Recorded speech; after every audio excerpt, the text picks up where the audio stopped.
Okay, hi everybody. Welcome. People are coming in and getting your audio set up. My name is Suzanne Grossman. I think I know a lot of the students and alumni joining us. It's great to have you here. I'm pleased to be with representatives from Arabella Advisors, who are going to talk to us about the company, talk to us about consulting, and they are going to provide a presentation about their work, about themselves, and then we will open it up to question and answer. We had about 20 RSVPs from Marxe students and graduates. So we expect a few more joining us soon, but people will pop in. But at this point, I will turn it over. I don't know which on your team is going to kick us off and whether or not you want me to, just let me know when you're ready for me to share the presentation as well. So I'll turn it over. I can kick us off. Great. My name is Maggie Mayer. I am an alum of the MPA program at the Marxe School. I graduated in 2019. And now I am a member of the Arabella Advisors community.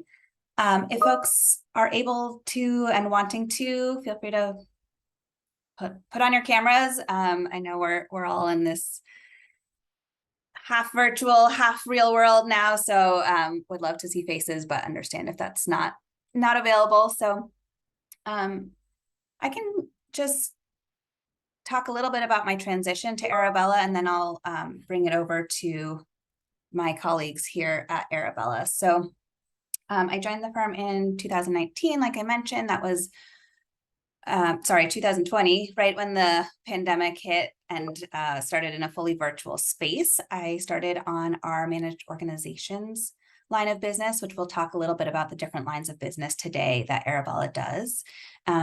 So I worked in fiscal sponsorship, and then I switched over to the advisory side, which we'll talk mostly about today, which is our social impact consulting arm, and some of the services we provide in that space. And I used my MPA as a way to switch careers. I was in affordable housing for about 8+ years prior to that, and leverage my MPA to kind of switch into this role as a consultant. So happy to talk more about that through our call today. Suzanne, if you want to pull up slide 2, and then I'll pass it over to Lydia for introductions.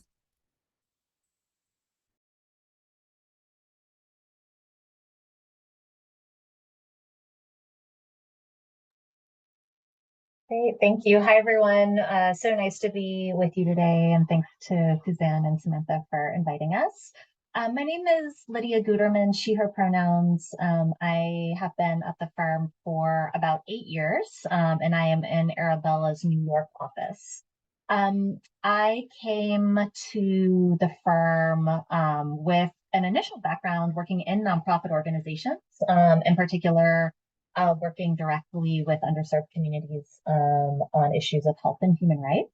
I then worked for a while in philanthropy, so at private foundations, and then transitioned into being a consultant.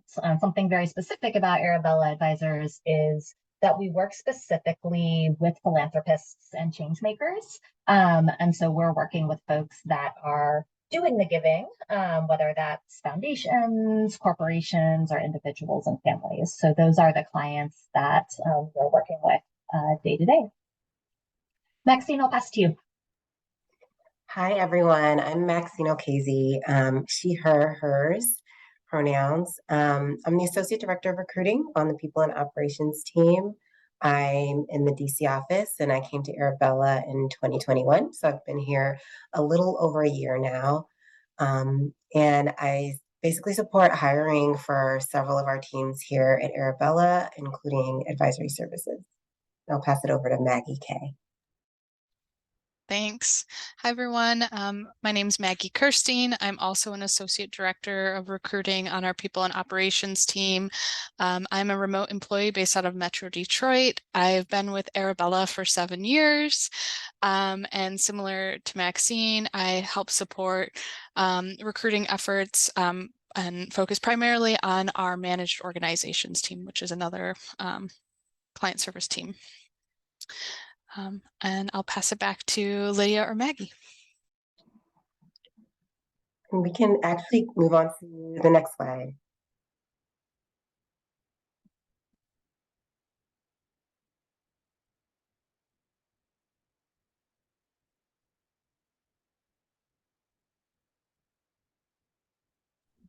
The slides will catch up maybe. Okay. And so I do want to share some brief stats on Arabella, just to give an idea of the scale of our work. So we were founded in 2005, so we have a little bit over 17 years of experience in charitable giving. We work with a huge number of clients and work on over 400 plus client engagements annually.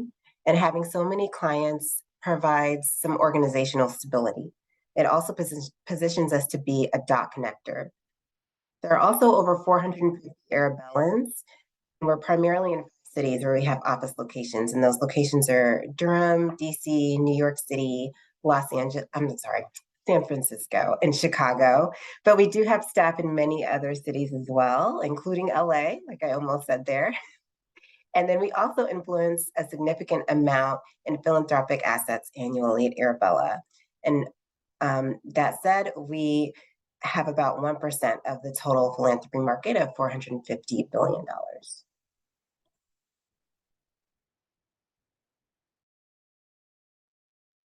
Great, I can jump in here. So in recognition of our efforts being a force for greater good, I am proud to share that Arabella is a sort of certified B Corporation and has been for 10 years now. So we are proud to be B Corp certified. This is a designation for companies that meet certain standards in sustainability as well as transparency. And as Maxine mentioned, we are also fortunate to have offices in 5 great cities: DC, New York, Chicago, San Francisco, and Durham. And most of our work happens in our offices instead of client sites. And all Arabellans collaborate with each other across our 5 offices, as well as any of our remote pods. So as Lydia, I think, mentioned at the very beginning, we're in the social sector. What we do is help change makers go from idea to impact, right? People come to us with all sorts of different ideas, and we help them implement it in different ways and make sure that it has a positive outcome. And so we do that in a few key service areas. We do grant making, impact investing, collaboration, advocacy, and fiscal sponsorship. And that's kind of a combination of our multiple lines of business, our client services that we're combining here, but all with the common goal of making sure that we're going from this conceptual to practical implementation. So we can go to the next slide and we'll dive into them a little bit further.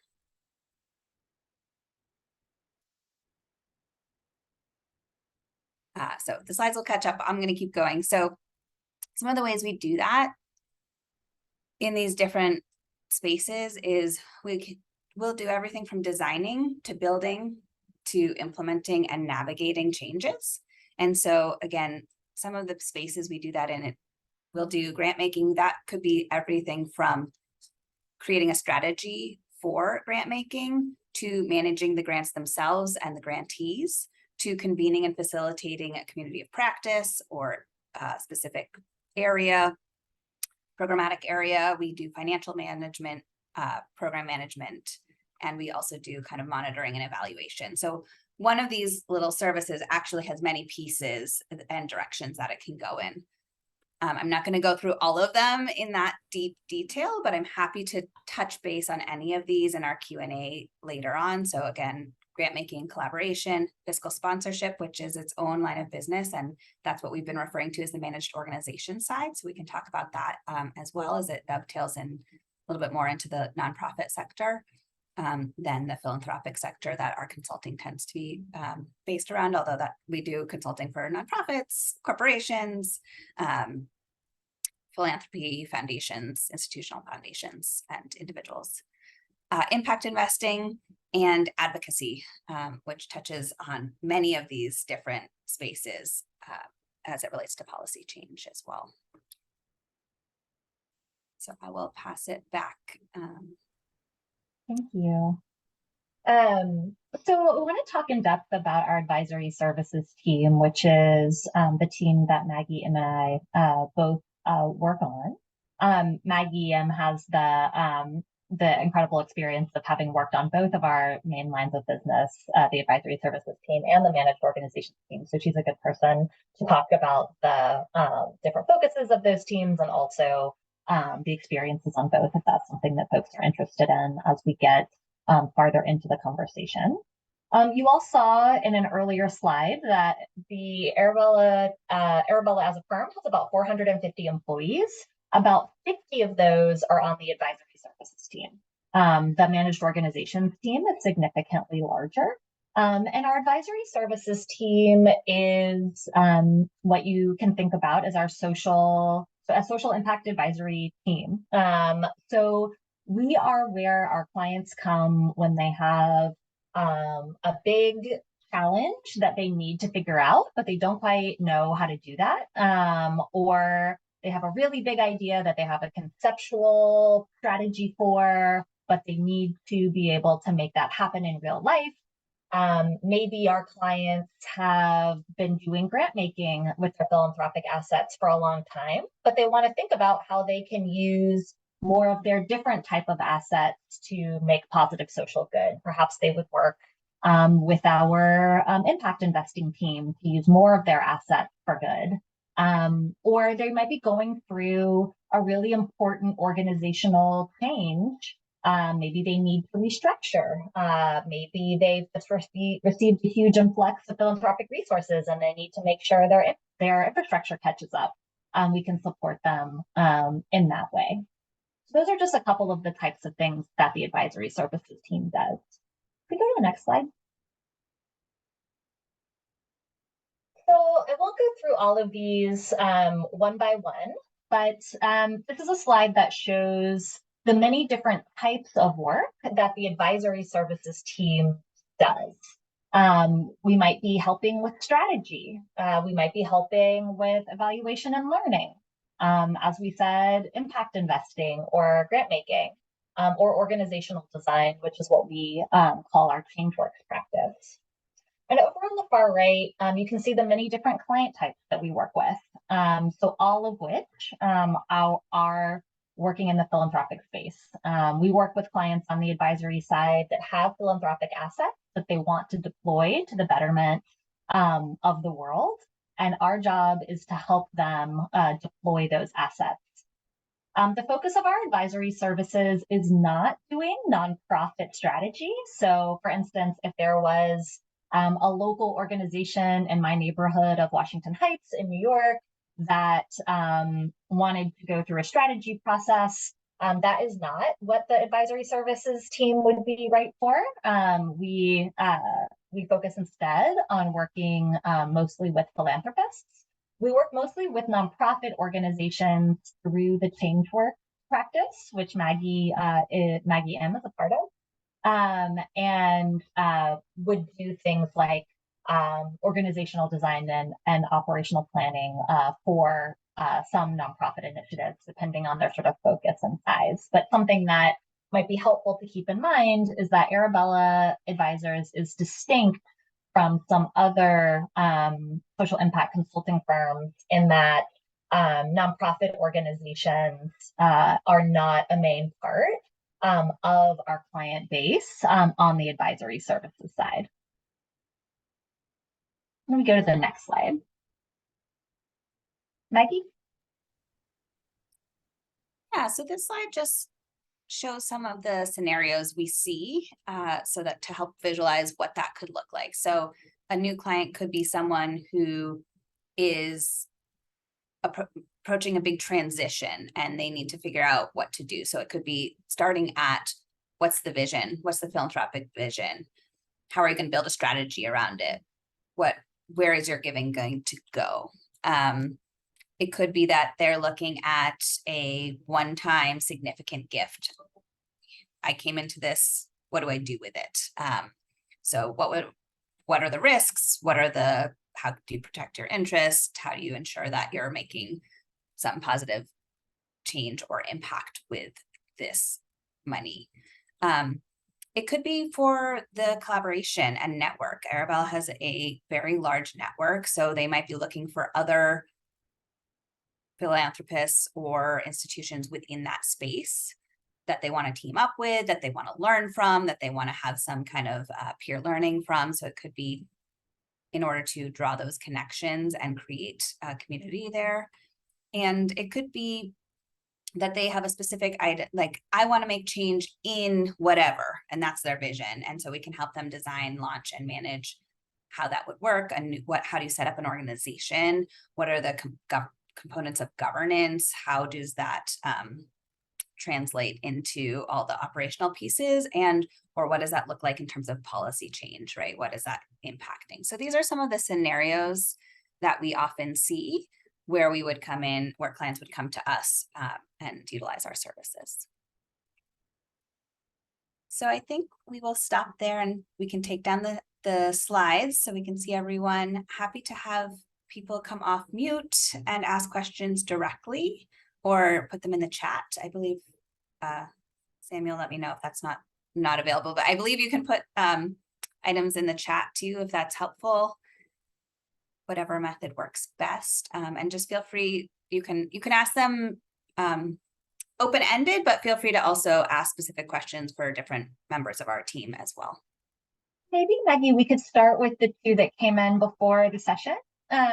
So you all helpfully submitted a couple of questions. One was sort of what are the hard and soft skills that you need to be successful at Arabella? And then also there was a question about sort of parlaying a background and working in nonprofit and moving towards consulting. Maybe I'll start with the hard and soft skills question and ask Maggie M to weigh in on the nonprofit piece. So the way that we think about hard and soft skills on the advisory team at Arabella is we think about the framework of technical and adaptive. And so when we think about technical skills, it sort of depends, the technical skills sort of depend on what segment of the philanthropic community and sort of what type of work you're going to be doing. So some different opportunities will have in the job description sort of specific technical skills that a person might need. So for instance, if a person was coming in to a role in our impact investing team, they would need sort of technical impact investing related expertise. Or on the ChangeWorks team, usually some sort of educational and or experiential expertise, sort of working in change management, organizational development, etc. But many of our team members don't come into our team with consulting expertise or having worked sort of in philanthropy.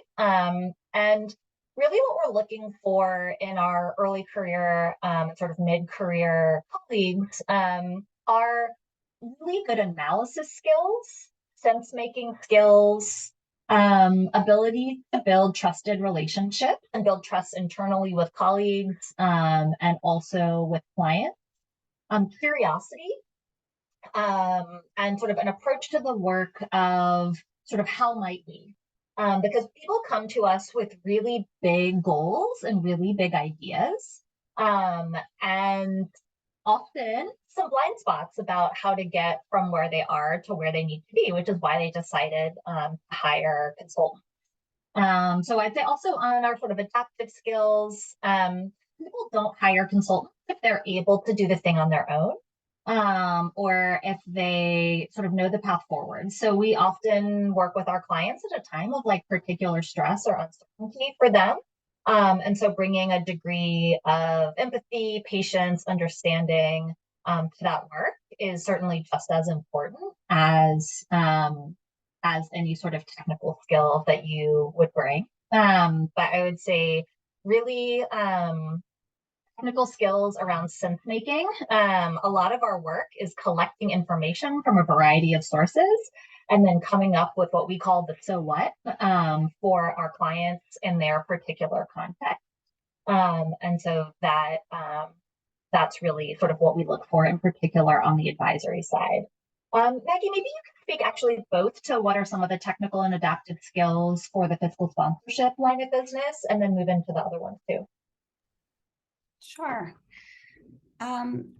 They're similar. I think there is some of the same adaptive skills are looked for on both sides, because they're both client-based services, right? So in both of these spaces, you are working directly with clients, and so you need that ability to build trust and all of those pieces that Lydia was saying. I would say there's also the technical piece on the managed organization side around project management. I think that shows up at different levels on both sides, but I do think that's kind of some of the technical skills that are really needed in order to make sure that you are helping an organization. Fiscal sponsorship, just to take a beat here for those that might not understand this term, is a platform for small organizations that you might think of as nonprofits who might have very few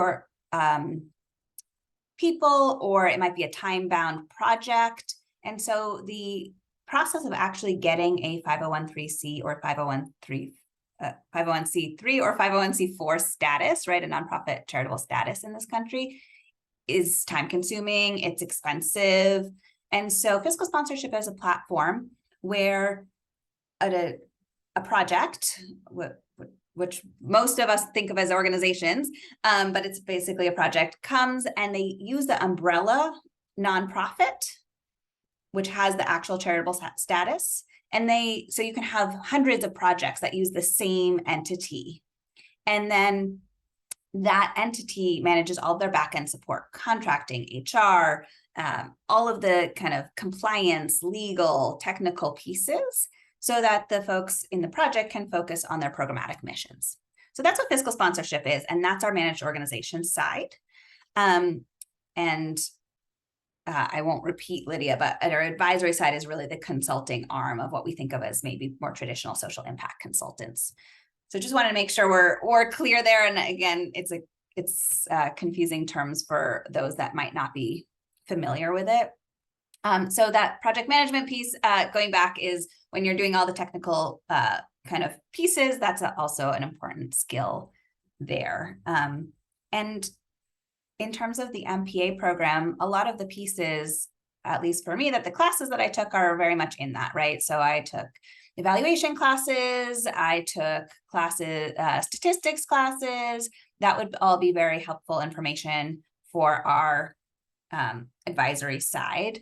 I also took a lot of budgeting classes, nonprofit budgeting classes. All of that is really helpful on our managed organization side as well, right, when you're managing those other pieces. So hopefully that brings in some of those more technical and adaptive skills that relate back to the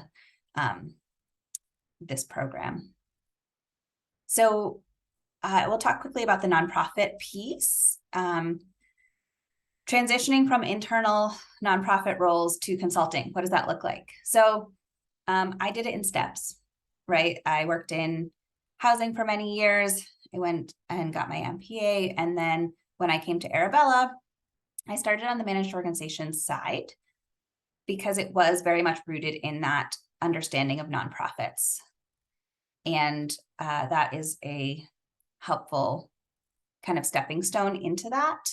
It doesn't mean you can't go directly in. I would say on both of our advisory side and our managed organization side, many people are generalists. They understand systems, they understand operations, they understand all of the various pieces, and maybe don't have content expertise in a specific service area.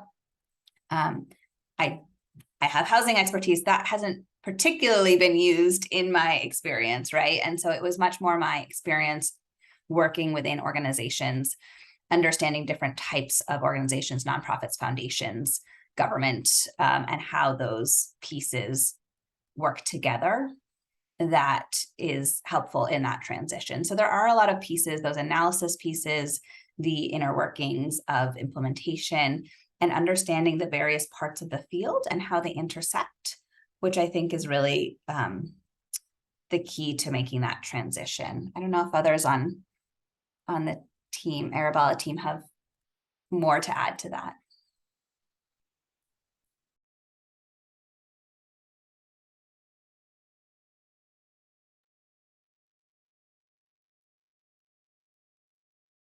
So yeah, there's a question in the chat. How is Arabella organized between client facing and service delivery, product expertise? What are the levels and roles in your organization?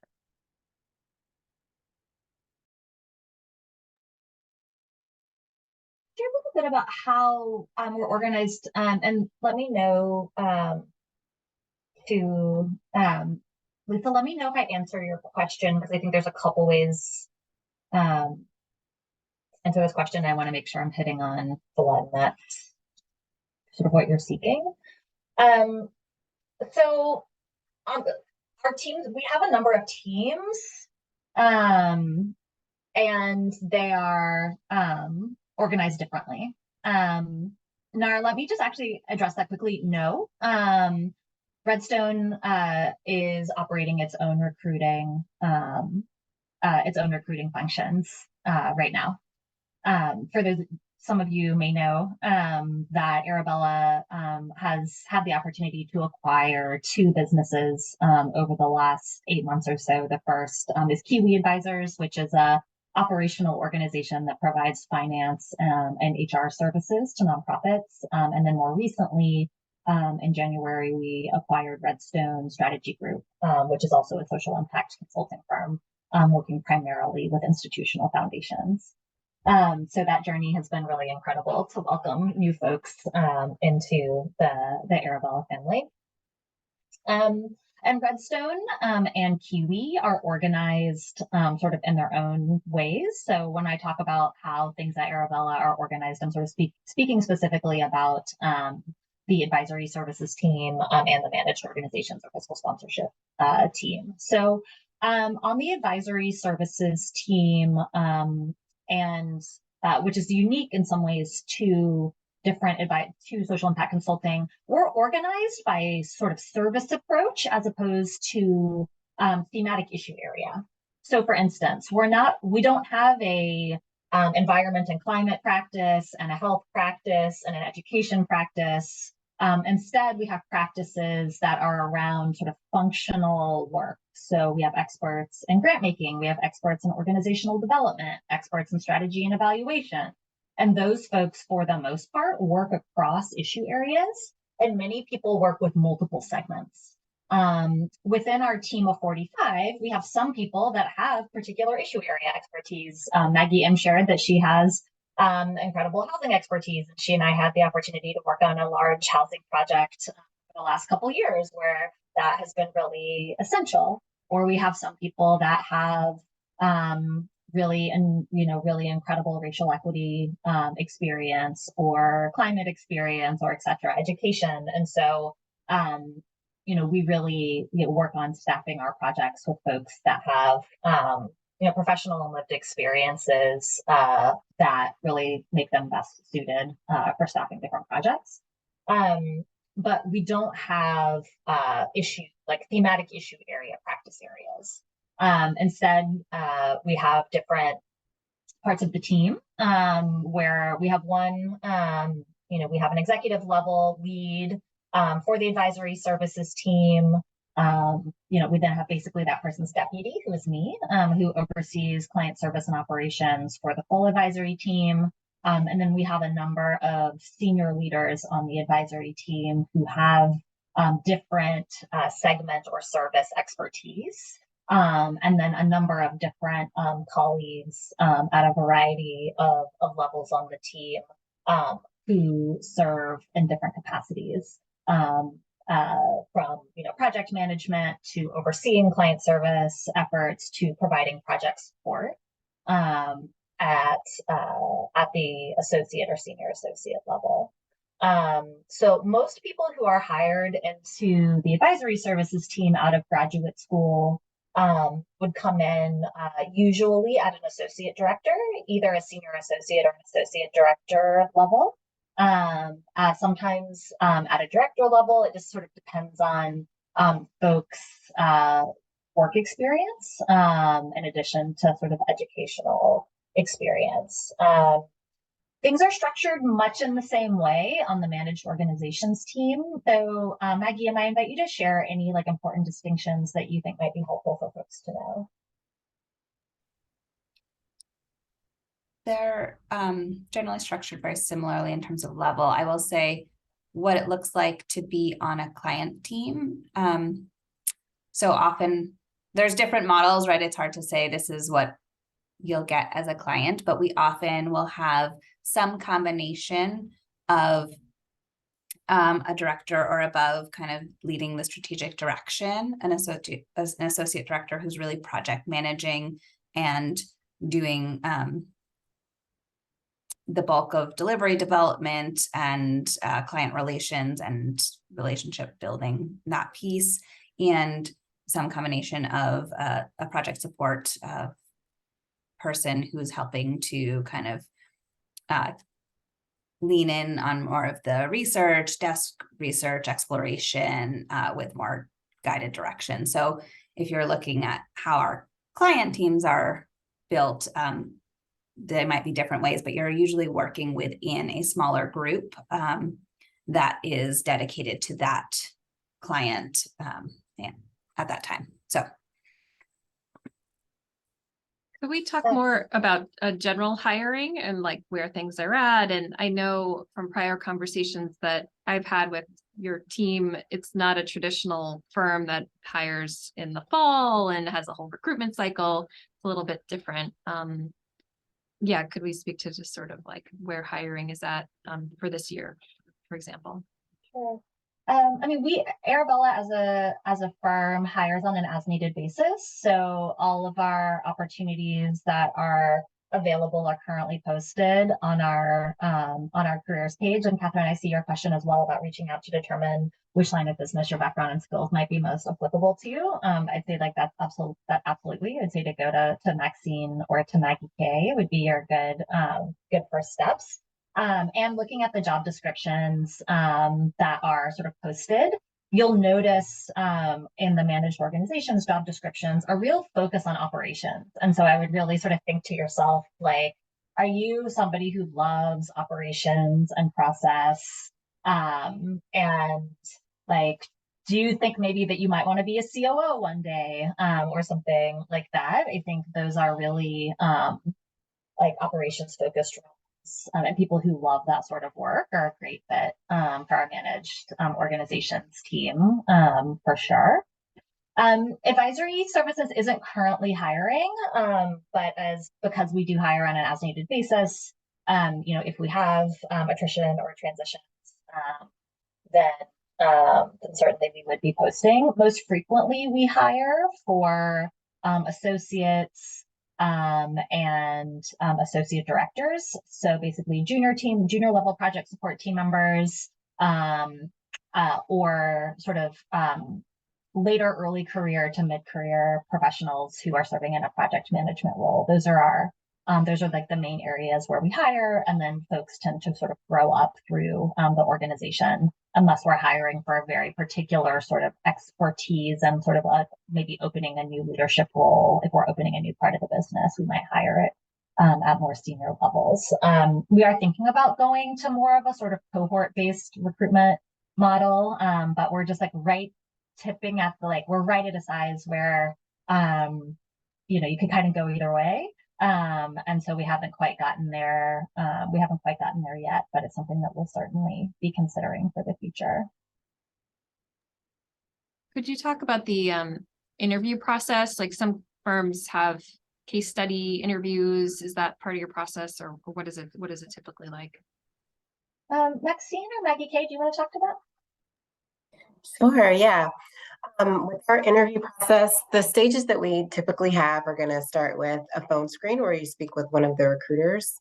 And then after that, there's an assessment stage. So we typically have like what we call an inbox assessment, where we pose a certain scenario to you, and then you'd be able to respond in an email as to like what you feel like the best solution or way to respond to that scenario would be. And depending on what position you're looking at, like I know for our finance team, we also have Excel assessments as well. And so then after the assessment stage, we go into interviews, and that can vary depending on the position. The more senior the position, the more interviews that you may have. So we like to say anywhere from 2 to 3 interviews. Sometimes it's panel interviews. So it just depends on the position itself. But yeah, that's pretty much how what our stages are throughout the hiring process. Thank you.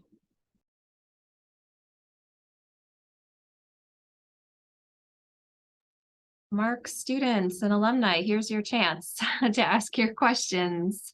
Please feel free to unmute yourselves or raise your hand or put in the chat. We have people taking the time today to be here. It's hard to get these meetings together, right? Everyone's so busy. So you can, and I know you're all busy too. Anything burning? I will, while people are thinking of their questions, does Arabella have interns? Graduate interns? No, we don't. Is that something that it's like you just decided it's not part of the, like, is there a future where you might have that, or it doesn't seem like it's something for the company? So far, it's just not something for the company. I think there's sort of times when we might have some folks, but we don't have like a consistent sort of internship program. Understood. Jason. Thank you. Hi, Lydia and everyone. My name is Jason. I'm in my second semester here at Marxe. I'm an MIA student. My question is, can you maybe speak a little bit more for background? My professional background is in data analytics and marketing. So I'm wondering if you can speak a little bit more to roles on the advisor side that might lean into those skill sets, and maybe what skills specifically you might be looking for that align with data analytics specifically, and possibly like leveraging data analytics to clients for marketing services. Cool. Thanks for that question, Jason. Nice to see you.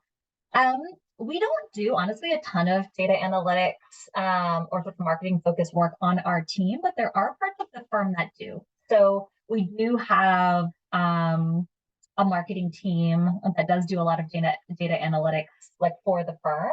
And then we have a really robust sales and sort of sales strategy and operations team that does a lot of analytics and marketing work.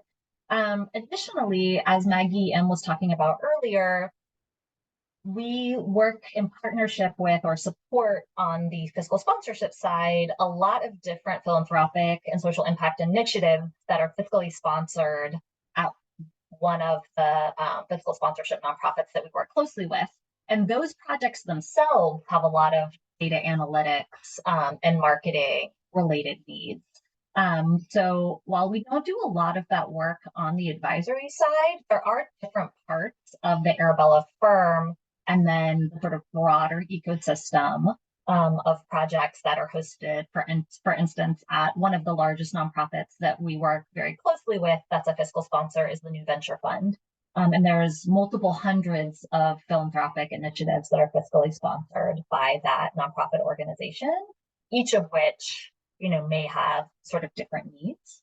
I would also say that our new partner organizations in Kiwi and in Redstone Advisors do more data analytics work than we do. So they may also be really good places to look. Thank you. Yeah, Ariel? Hi, everyone, and big thanks to all the Arabella folks for being here today. So I was just wondering if you can speak a bit about the company culture. This is a question for everybody, but Maggie, I'm also especially looking at you because my whole career has been a nonprofit, and I'm keenly aware that transitioning to even a B Corp with similar values will be a transition in terms of culture. So I'd like to learn a little more about that and how you found the fit. Sure. Arabella has folks from a lot of different backgrounds. It's not necessarily a typical consulting firm in that people have one specific training that brings them into this work. And so that has been a nice I don't know, maybe surprise isn't the right word. I think I knew that before I came, but that allows for a nice transition from something like a nonprofit culture into a social impact consulting firm. That said, we are very much set up as a consulting firm in terms of our size, in terms of we're a B Corp, right? So yes, we're certified as social impact corporation, but we're a corporation. So in terms of kind of size and structure, I would say there's very much an infrastructure. There's very much that piece that's more aligned with a corporation, and in terms of culture and fit, in terms of the backgrounds of folks and what they bring to the table, is much more aligned in terms of nonprofit culture. So I don't know if that helps kind of distinguish and welcome other folks in, I've worked on 2 of our largest client service teams, but I have not worked on any of our internal teams. So that's a whole separate piece, right? We're big enough that we have a lot of different pieces in that way. I would say that's consistent across the 2 client service teams that I've worked on, but welcome other Arabella folks to chime in. Thank you.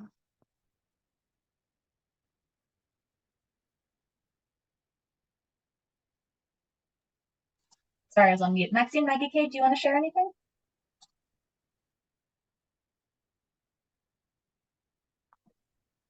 I would just definitely agree, like culture wise, having been in a nonprofit, kind of the same, like very mission oriented, I think with folks that I have phone screened and interviewed and all of that, it seems to always align where it's like, I'm very mission oriented, or I'm very interested in social impact. So they are very similar. So, and I would also say, culturally, just in terms of like work culture here, like Maggie mentioned, we are, people from very many different backgrounds. There's caucuses here. There's a lot of things you can do here. We have a book club. We have a lot of social things that we do. So I feel like it's a really good place to get to know like your colleagues, not just on a professional level, but also on a personal level. Culture-wise, it's pretty cool here, I would say. Maggie K, do you have anything to add? Oh, not really. I mean, I feel like you both have touched on it really well. So nothing to add. Thank you. As far as a consulting firm, so Arabella is not built in the model of like McKinsey, Bain, BCG. Like we're not like a cutthroat sort of standard Big 5 consulting firm. This is not a 70-hour-a-week job. We really focus on staff experience, balance. Most of our folks work 40 to 45 hours a week. And we really work on making sure that folks have flexibility that they need to sort of meet the needs of themselves and their family, especially, as we've gone through the pandemic, things like that. So, there's a lot, like when you think about a consulting firm, people have a lot of different things that they bring into that thought process, but the experience of working at Arabella is very different than like one that you would experience at being at like a Big 5 consulting firm. Great. I'm actually going to throw a question out to the 4 of you, and it's about trends. So I'm curious, across the board, one, what are some trends that you're seeing, I guess for Maggie and Lydia, what are some trends that you're seeing your clients sort of asking for, and like, or are there any significant processes that you've changed just as your work has progressed through Arabella, or is there something perhaps in the industry that's impacting the way that you're framing, when you meet with clients, et cetera. And then to Maxine and Maggie K, Maxine, I was really interested in how you're talking about, you do an inbox assessment and an Excel assessment over the past years, or maybe whatever the time frame appropriate is, like, have you seen different trends in the way that you give these assessments and hiring, or any sort of trends that are impacting the way, impacting the team and your functions as well? For assessments, I've only been here for about a year, so they've been the same since I've been here. But Maggie K, can you add anything? Yeah, I think one change we saw, and apologies, I don't remember in what year, probably 2020 or around then, we kind of moved away from personality tests. Previously, we were using personality tests as well as cognitive aptitude tests. Around that time, we retired those and we use solely work-based assessments and the occasional technical skill quizzes for some of our more technical roles. So I would say that's the biggest difference. Otherwise, I would say the general theme of the assessments has stayed the same, though teams are able to tweak them out as they'd like for each position, but that would be the biggest change.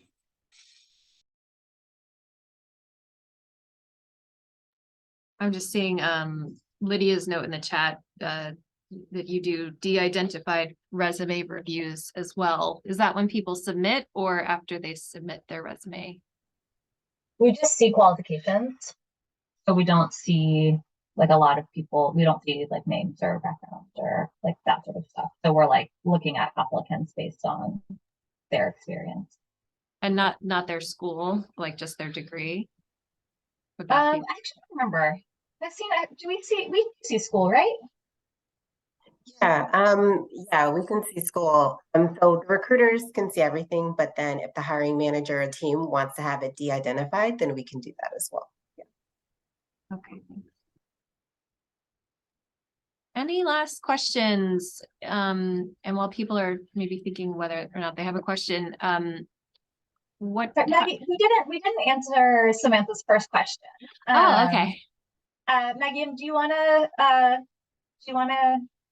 answer about sort of trends and I can Sure. go? I can talk a little bit about our ChangeWorks piece, and then maybe you can talk about broader trends in the team, since I don't see across all the projects in the same way that Lydia does. So I work specifically now in our ChangeWorks practice area on advisory services, and so that's an area where we do our organizational design and development consulting. And so some of the trends we're seeing there is that there's a shift in the need for change management, given the context of the world right now. And I think that comes from a lot of different contexts. It comes from pandemic shift. It comes from the racial reckoning in this country. It comes from a lot of other pieces and understandings around systemic barriers to success in this country. And so what we're seeing a lot in terms of our organizational design and development trends is organizations that want to have more autonomy, that want to be bolder in their statements, and that are really often struggling with internal identities around what they stand for, what they're working towards, and how they're supporting their employees in that process. And so I'd say we've seen a big kind of uptick in that type of work around change management work, and what that looks like and how to integrate that into various different organizations. And again, that's across corporations, that's across philanthropic institutions, that is within nonprofits, fiscally sponsored projects. It's really across the board that we're seeing some of those trends. So Lydia, maybe you can share some of the other trends we're seeing outside of ChangeWorks. Yeah, which build upon the trends that I'm seeing, build upon those that you're seeing in ChangeWorks. So in 2020, 2021, a lot of our clients either made or doubled down on commitments to racial equity, both internally in their organizations and in their giving. And some were sort of further along in their ability to actually make good on those commitments, or whether that was a dollar value commitment, which is what many of our corporate clients did, or a dollar value plus a commitment to working differently with their grantees or communities, which we saw a lot. And a lot of our clients are sort of working through the really messy work of doing their own equity and belonging and diversity, equity, and inclusion work internally that actually allowed them to make good on the commitments that they've made to communities. And so we spend a lot in each project that we do on the advisory team, we center racial equity. And so we're always asking ourselves internally, what is or is there a racial equity component to this work? Where is our client? How do we introduce elements of this work so that we're doing our very best to get resources to communities where they're where it's needed most. And so I would say that's I guess maybe a trend. I wouldn't say it's a trend, but I would say it's a shift, and something that we hope will be a durable shift that we see. And it's hard work. It's hard work for our clients. It's hard work for us, but it's the really important work. I think we're also seeing smartly, again, a real emphasis on the environment, a real emphasis on technology and things like mental health and social media, and people that are wanting to really work at the intersection of all of those, understanding that like our world is an intersectional world. And so folks wanting to work together with sort of new people at the table than they have in the past. And a lot of working across lines of difference. We do a lot of work to support our clients to work across lines of difference. And many of our clients are used to being very powerful, very wealthy people who are in charge. And then sort of when you sit down at a table with other very powerful, very wealthy people or entities that are used to being in charge, figuring out how you work together productively is something that we do a lot of work with. But I really respect the goal of setting a different table and sort of bringing new voices into the work. So I would say those are definitely things that we're seeing that, from my perspective, are really positive. Great, thank you. And I think that actually really aligns with a lot of what our students here at Marxe are looking towards, like, again, like all social impact. I just have one quick question for you all. I just want to kind of leave everyone here with an actionable item. What is like one book, article, podcast, something, actionable item that you recommend to everyone here? And I would love to hear from all four of you. And it could be a podcast that you were listening to this morning. That's totally fine.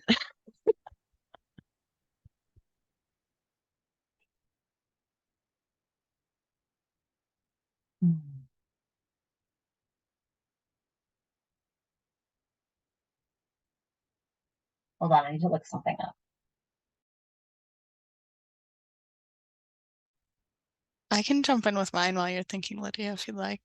So mine is not super, or is more internal to Arabella. And I would just say if there's anyone who's interested in a career at Arabella, definitely take a look at our career page. We not only share open positions, but we have a ton of information about what it's like working here, our benefits, things like that. So I would, if you're curious, highly recommend reading that. That might have been an easy way out. I don't know. Hopefully not. That's an action item. I'll take it.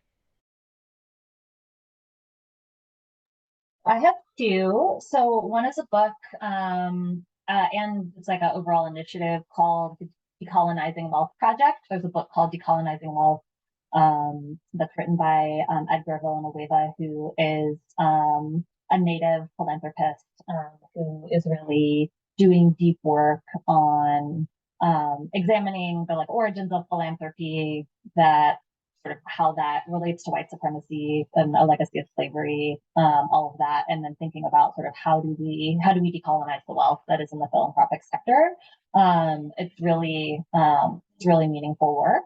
It's more serious. And then my second would be, and I'll put the link in the chat in a second, is a blog that I read weekly called Nonprofit AF, which is both very insightful but also very funny, and sort of draws attention to some of the many sort of areas of growth that our segment still has, or our field still has, to sort of live the values that we hope to live. Awesome, Ben. Last year we had one of the titles we read for the book club here. It was The Color of Money, Black Banks and the Racial Wealth Gap. And that was really insightful. It was really great to be able to talk about that book with a lot of Arabellans and get everyone's insight on all parts of the book. But I thought it was a really good book. It helped open up my eyes to different things that are going on. But that was one that I would recommend. Will you put the title in the chat?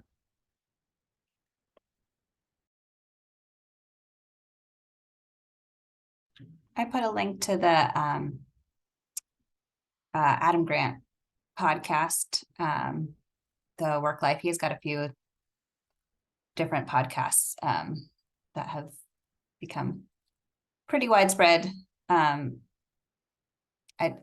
find some of them really awesome, some of them less awesome. So take it with a grain of salt. But generally, it's when you select the pieces that are of interest to you, it's always a good look into maybe a way you hadn't thought of it originally. Thank you. I see that there's an episode about Dolly Parton, or at least it mentions it, so consider me interested. So thank you. Thank you all for I'll turn it over to Suzanne. Yep. No, that was awesome. I appreciate all the resources. So join me, everyone, in thanking our team from Arabella today. If students or graduates want to follow up in some way, what's the best way for them to do that? I know there was the earlier question. How should they, what's the best way for them to do that? Yeah, thank you. Maybe Maxine or Maggie K, if you could sort of share the best contact information for that. They're always the right sort of people that make sure that the messages get to the right place. So if you all could either sort of put whatever you recommend in the chat would be great.